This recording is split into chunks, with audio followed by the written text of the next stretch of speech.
Bago tayo mag-umpisa mga chong, pakilike muna na tong video dahil malaking tulong na iyan sa ating munting channel. Well, update naman tayo mga chong patungkol sa balibalitang destination ni Troy Rosario kapag naging isang unrestricted free agent na ito pagkatapos ng All-Filipino Conference, kung saan ang matunog na grupo na lalandingan nito ay ang SMC Group. Well, ayon pa sa mga insiders, in-increase ng SMC management ang initial offer nito kay Rosario at binigyan rin ito ng assurance na bibigyan ito ng playing time sa kupunan kapag tuluyang lumipat. Well, sa pambalita, punta naman tayo sa big man ng Phoenix Wheelmasters na si Jason Perkins na may offer din sa SMC Group, kung saan ang magiging kapalit ay sina Vic Manuel at Simon Enciso. Well, ayon pa sa mga fans, matalino itong SMC management dahil pag hindi nila nakukuha ang kanilang target ay meron silang plan B, Plan C at Plan D palagi. Kaya naman hindi nakakagulat na lahat ng nakikitang star player sa liga ay naglalaro sa tatlong SMC teams. At isa sa mga halimbawa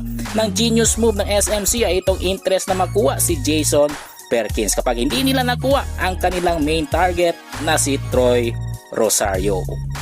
Panghuli sa ating balita mga chong, patungkol naman kay Paulie na may nilinaw sa kanyang mga bashers patungkol sa kanyang pabalik-balik na injury, especially sa mga important games ng Magnolia. Well, ayon pa kay Paulie, priority niya talaga ang kanyang kalusugan at ang kanyang performance, pero sa kasamang palad ay andyan talaga ang injury. Dagdag pa ni Lee, nag-iingat naman siya pero hindi maiwasan na kailangan talaga ng Magnolia ang kanyang puntos at kontribusyon. Well mga chong, hanggang dito na lang ang ating balitang PBA at syempre huwag kalimutan mag-subscribe at i-like itong video bilang pagsuporta. So this is Channel B once again.